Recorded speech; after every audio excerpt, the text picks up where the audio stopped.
नमस्कार बंधुगण। आज आम जानिबा तुलसी गच्छर किछि चमत्कारी गुण विषय। गरुड़ पुराण, स्कंद पुराण, पद्म पुराण एवं भविष्य पुराण रे तुलसी गच्छर अनेक विशेषता विषय वर्णना कराଯାଇଛି। प्राचीन ग्रंथ अनुसार समुद्र मंथन समय जो अमृत पृथ्वी पृष्ठ पड़ता से ही तुलसीर उत्पत्ति होता एवं ब्रह्मदेव यही तुलसी गछ को भगवान विष्णु को समर्पण करथिले। बंधु माने यही तुलसी गछटी प्रत्येक हिंदू धर्मर लोक मानकर अगणार शोभा पाई थाए। एमिति कौनसी हिंदू व्यक्ति नथिबे जहार अगणार तुलसी गछ नथिबो। आमे प्रत्येक दिन सकाळे प्रथमे तुलसी गछ ही दर्शन करिथाउ। तेबे बंधु माने आज भिडियो रे मु आपण मानकु एही तुलसी गछर एक एपरी उपाय कहिबाकु जाउछि जहाँ 24 घंटे आपणकर भाग्य को बदलाई दे पारे।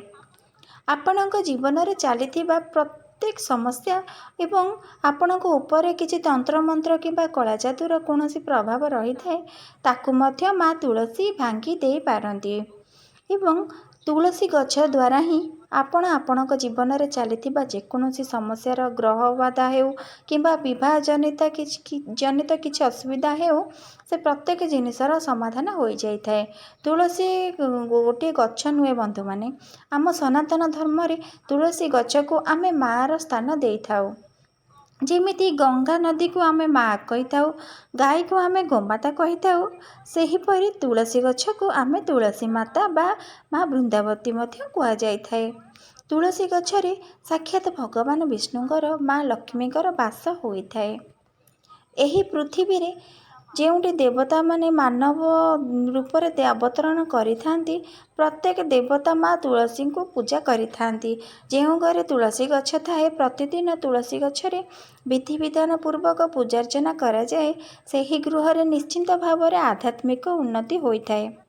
एहा सहित ସେହି गृहर प्रत्येक सदस्य मानकर उन्नति हेबा सहित आर्थिक उन्नति मध्य होइथाए।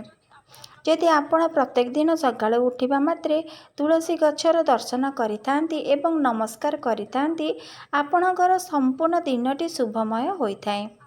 आपण प्रतिदिन सकाळू जेतेबेले निदरू उठुचंती सेतेबेले प्रथमे निजको देखिबा पूर्वरु माँ तुलसी गछ को देखंतु।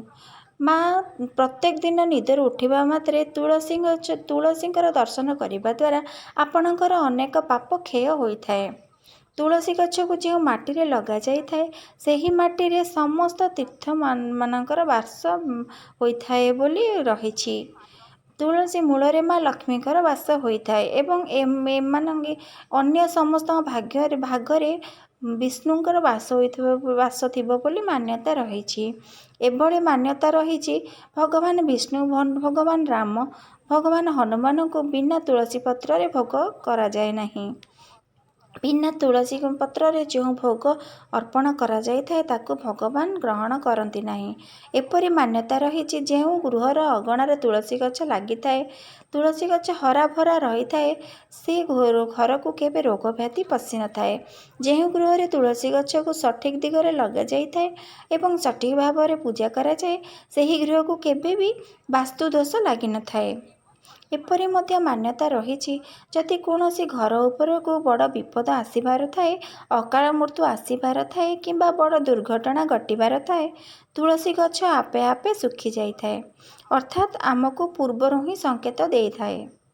एवं तुलसी गछ एथिपाई सुखी जाई थाए कारण से विपद निज उपर को नहीं जाई थांती एवं जहार प्रभाव निजे सुखी जाई थांती।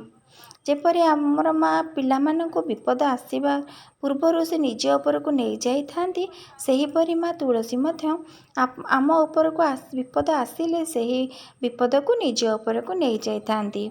निजको बलिदान दे से आमको सुरक्षा प्रदान करिथांती। सेथिपाई आमे समस्ते आम अगणारे तुलसी गछ लगेबा उचित। तुलसी गछ आमको शुद्ध अम्लजान प्रदान करने सहित अनेक चमत्कारी लाभ मध्य प्रदान करिथांती। तेबे आसंतु जानिबा तुलसी गछर सहित जड़ित किछि चमत्कार उपाय विषय रे।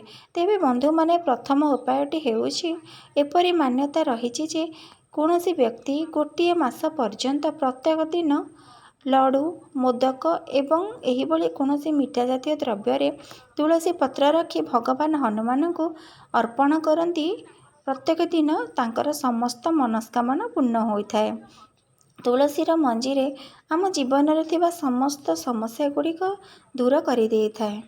ଅନେକ ବ୍ୟକ୍ତି କରଜ ବୋଝରେ ସର୍ବଦା ଚିନ୍ତିତ ରହିଥାନ୍ତି।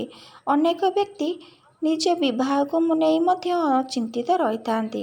ତେବେ ଏପରି ପରିସ୍ଥିତିରେ ଆପଣଙ୍କୁ ଅଗଣାରେ ଥିବା ତୁଳସୀରେ ଯଦି ମଞ୍ଜରେ ଆସେ, ଆପଣ ସେ ଜୀବନର ସବୁ ସମସ୍ୟାଗୁଡ଼ିକ ଦୂର ହୋଇଯାଇଥାଏ। ତେବେ ଯେଉଁ ବ୍ୟକ୍ତିଙ୍କ ଜୀବନରେ ଏହିସବୁ ସମସ୍ୟା ଲାଗିଛି, ତାଙ୍କୁ କୁହନ୍ତୁ ସେ ଗଛରୁ ତୁଳସୀ ମଞ୍ଜରୀ ଝାଡ଼ିବା ପାଇଁ। ତୁଳସୀ ମୂଳରେ ଯେଉଁ ମାଟି ଅଛି, ଝଡ଼ି ପଡ଼ିଥିବା ପତ୍ର ଏବଂ ମଞ୍ଜରୀ, ତେବେ ସେଥିରୁ କିଛି ମାଟି, କିଛି ଶୁଖିଲା ପତ୍ର ଏବଂ କିଛି ମଞ୍ଜରୀ ଆପଣ ସ୍ନାନ କରୁଥିବା ଜଳରେ ମିଶାଇ ପ୍ରତ୍ୟେକ ଦିନ ସ୍ନାନ କରନ୍ତୁ। ଏପରି କରିବା ଦ୍ୱାରା ଜୀବନରେ ଚାଲିଥିବା ସମସ୍ତ ସମସ୍ୟାଗୁଡ଼ିକ ସମାଧାନ ହୋଇଯାଇଥାଏ।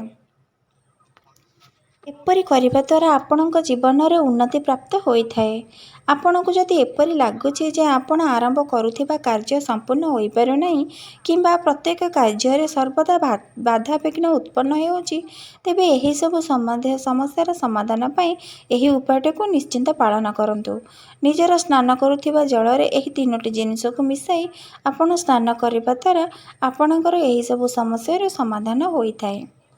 ଏମିତିକି ଯଦି ଆପଣ କେବଳ ତୁଳସୀ ମୂଳର ମାଟିକୁ ଜଳରେ ମିଶାଇ ସ୍ନାନ କରନ୍ତି, ତେବେ ମଧ୍ୟ ଏହା ଆପଣଙ୍କୁ ଅନେକ ଲାଭ ପ୍ରଦାନ କରିଥାଏ। ଯେହେତୁ ତୁଳସୀ ମାଟିରେ ସମସ୍ତ ତୀର୍ଥମାନଙ୍କର ବାସ ମାନାଯାଇଥାଏ, ଏହା ଅତ୍ୟନ୍ତ ପ୍ରଭାବଶାଳୀ ହୋଇଥାଏ।